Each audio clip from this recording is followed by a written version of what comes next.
Dajjal merupakan sosok eskatologi Islam yang nantinya muncul di akhir zaman. Kehadirannya menjadi tanda bahwa dunia sudah memasuki akhir zaman dan tinggal menunggu waktu terjadi kiamat besar. Keberadaan dan kemunculan makhluk bermata satu ini diimani oleh umat Islam, namun tidak ada yang mengetahui pasti di mana keberadaannya kini, serta kapan Dajjal akan keluar dari persembunyiannya. Namun Nabi Muhammad Sallallahu Alaihi Wasallam sudah mengabarkan tanda-tanda alam saat Dajjal akan muncul dan membuat kerusakan di bumi. Satu di antara tanda ini sudah mulai tampak. Ini menjadi peringatan bagi kaum mukmin untuk meningkatkan keimanan dan ketakwaan agar terhindar dari fitnahnya. Apa saja tanda alam tersebut? Berikut ulasannya. Menyusutnya Danau Tiberias. Salah satu fenomena alam yang menandai kemunculan Dajjal adalah menyusutnya Danau Tiberias. Secara geografis wilayahnya terletak di Palestina dan Suriah. Namun saat ini sudah dikuasai oleh Israel. Sungai yang disebut juga dengan Sungai Galilea ini kini digunakan oleh penduduk Israel untuk pertanian, perkebunan, air minum dan sanitasi. Ironisnya, sungai ini debitnya sekarang kian menyusut. Hal ini disebabkan karena rendahnya curah hujan di wilayah tersebut, serta populasi warga Israel yang justru mengalami peningkatan. Hal ini tentu bukan menjadi bencana bagi warga Israel saja, namun juga umat Islam. Pasalnya dengan keringnya Danau Tiberias, menjadi tanda bahwa sosok yang tidak diinginkan akan segera muncul. Ya Dajjal laknatullah. Hadis riwayat Imam Muslim dari Fatimah binti Qais bahwa beliau radhiyallahu anhu berkata bahwa seorang yang bernama Tamim Ad-Dari mendatangi Nabi menceritakan tentang pertemuannya dengan Dajjal. Tamim berlayar selama 30 hari dan terdampar di sebuah pulau di arah timur matahari. Di pulau tersebut Tamim bertemu dengan sosok yang bernama Dajjal dan mempertanyakan perihal Danau Tiberias. Beritakan kepadaku tentang Danau Tiberias. Kami pun berkata, tentang apanya yang ingin engkau ketahui? Dia berkata, apakah di sana ada airnya? Kami menjawab, danau itu banyak airnya. Dia berkata, ketahuilah airnya tak lama lagi akan habis. Hadis riwayat Imam Muslim.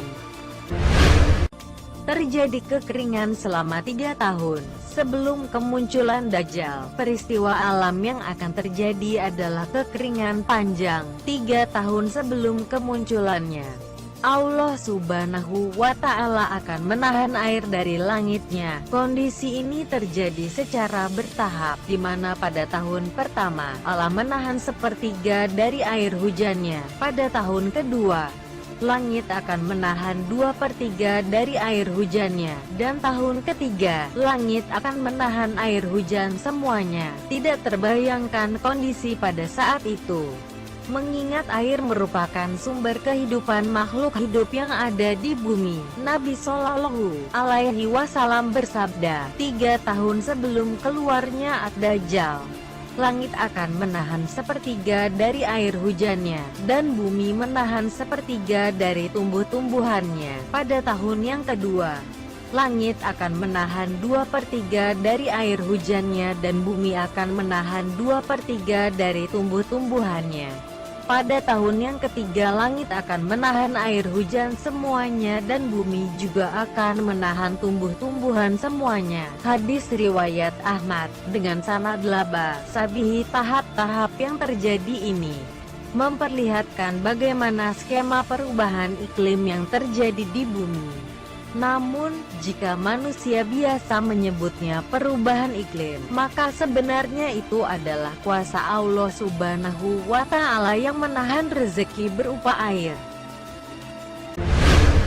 Terjadi kelaparan panjang. Bisa dipastikan apa yang terjadi setelah kekeringan. Pastinya, manusia akan mengalami kelaparan hebat. Pasalnya, tanpa air, tumbuhan dan ternak tidak dapat bertahan hidup. Apalagi, sudah dijelaskan dalam hadis di atas bahwa Allah memerintahkan bumi untuk menahan tumbuh-tumbuhan untuk tumbuh di atasnya.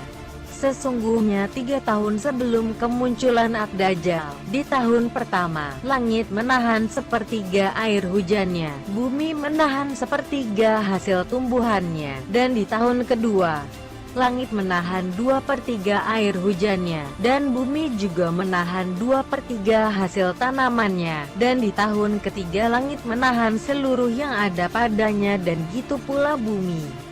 Sehingga binasalah setiap yang memiliki gigi pemamah dan kuku. Kisah Dajjal. Syekh Muhammad Nasiruddin Al-Albani, Pustaka Imam Asy-Syafi'i, halaman 92. Makna dari binasalah setiap yang memiliki gigi pemamah dan berkuku adalah hewan yang dapat memberi protein bagi manusia. Hewan-hewan seperti kambing, domba, sapi, kerbau, dan unta akan binasa karena mereka juga tidak memiliki makanan untuk bertahan hidup. Bagaimana dengan makanan kaum mukmin? Allah Subhanahu wa Ta'ala akan mencukupkan perut mereka dengan makanan layaknya makanan penghuni langit, malaikat. Nabi Muhammad Shallallahu Alaihi Wasallam bersabda yang artinya, akan tetapi mereka membaca tasbih dan mensucikan Allah, dan itulah makanan dan minuman kaum beriman saat itu. Tasbih dan takdis. Hadis riwayat Abdul Razak At-Tayalisi, Ahmad Ibnu Asakir. Semoga informasi ini menjadi pengetahuan baru bagi Anda. Jika ada tanda kemunculan Dajjal lainnya berdasarkan sumber, maka silakan tambah di kolom komentar. Terima kasih sudah berkunjung.